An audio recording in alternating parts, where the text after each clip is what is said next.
Oi, gente, tudo bem? Hoje eu vim aqui falar sobre um artigo que foi publicado recentemente na Frontiers in Psychiatry por um grupo de pesquisadores da Turquia que investigaram como o abraço ele afeta o cérebro.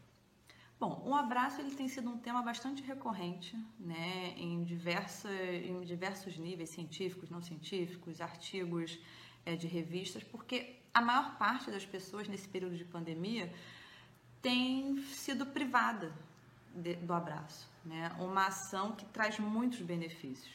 Então, o que a ciência tem demonstrado, tanto a psicologia quanto a fisiologia, tem demonstrado em relação ao abraço?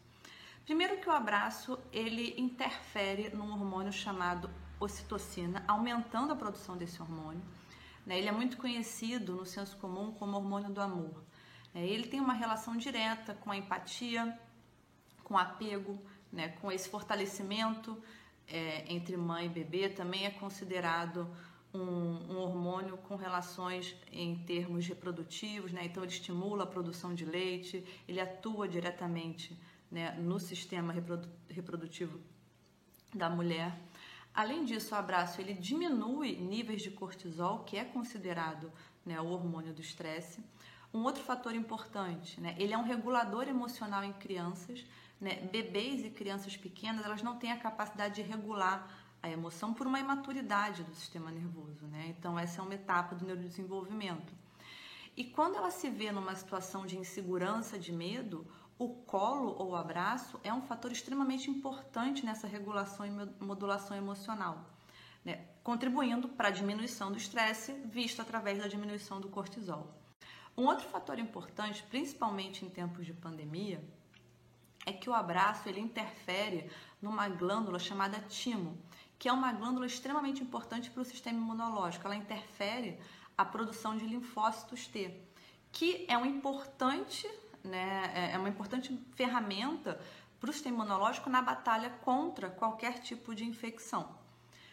Bom, tendo esses pontos, um outro ponto importante é o ser humano, como um mamífero, biologicamente, a biologia evolutiva tem demonstrado isso, ele tem a tendência de, em momentos de medo e de perigo, ele buscar o grupo, E o abraço, ele representa muito isso, de você se sentir ali seguro, tá em grupo, tá todo mundo junto. E isso a gente não está podendo fazer. Ou porque as pessoas estão em isolamento em casa, ou porque alguma pessoa dentro de uma família ela precisa trabalhar, ela sai ou porque está numa área essencial, enfim.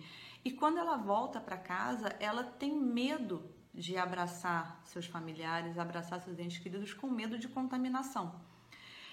Então, essa pesquisa, ela entra nesse ponto e nesse momento que a gente está com muita necessidade de se sentir seguro, A incerteza no mundo tem demonstrado justamente essa incerteza sendo trazida para dentro de casa, o medo de abraçar, o medo de tocar, o medo de beijar. Bom, então como foi realizada e conduzida a pesquisa?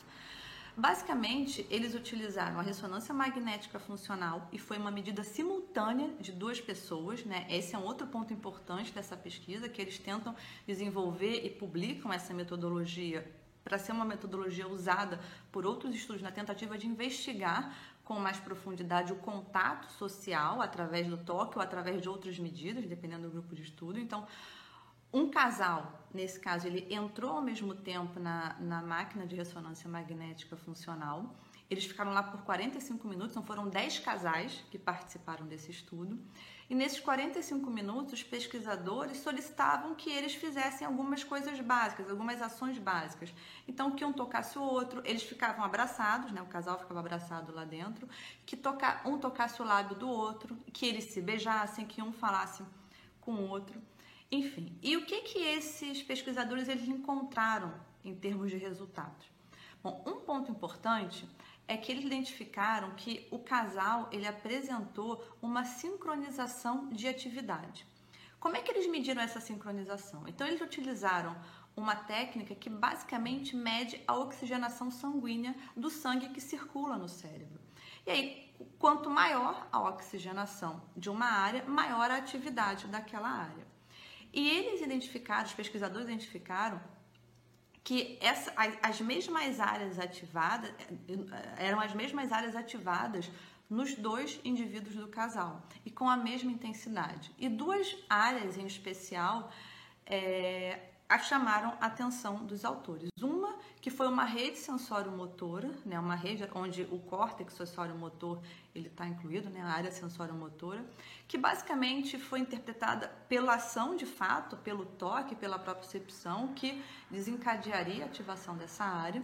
E uma outra estrutura é o que a gente chama de junção parieto-occipital, é no córtex parietal, uma parte superior, mas que também recebe o nome de pré-cúneus. Então, essa área, ela tem uma importante participação na noção de consciência, na percepção de consciência, consciência corporal, inclusive, visão espacial, demonstrando que essa sincronização dessa área tem um fator importante nessa sensação de pertencimento quando você tem o toque, quando você tem o abraço.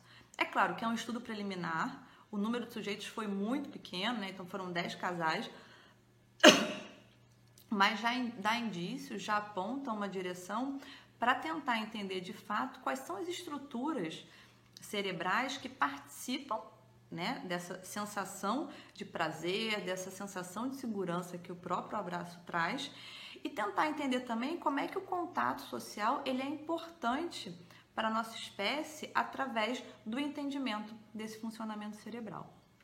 Bom, basicamente, né, a ideia do que eu queria trazer hoje era a importância do abraço, o que se sabe hoje sobre como o cérebro ele reage, né? Precisam muitos estudos, mas já é um indício. E é um tema extremamente importante e atual, já que a gente está vivendo essa privação de toque, de abraço. E deixar para vocês pensarem um pouco em como, né, o pouco que a gente tem com as pessoas que estão perto da gente, próximas, o como a gente pode exercer esse toque, seja para nos modular, porque a gente também, enquanto adultos, tem essa modulação, né, apesar de não ser por uma questão de maturidade do sistema nervoso, a gente tem a emoção modulada, né, uma diminuição do medo, um aumento da sensação de segurança quando tem esse toque. Então, para que a gente exerça mais o abraço, o toque, com quem a gente está próximo, com quem a gente pode exercer, não só para se sentir mais seguro, mas como para dar segurança. Tá bom? Eu vou deixar vocês por aqui e a gente se vê na próxima. Um abraço a todos e fiquem em casa se vocês puderem.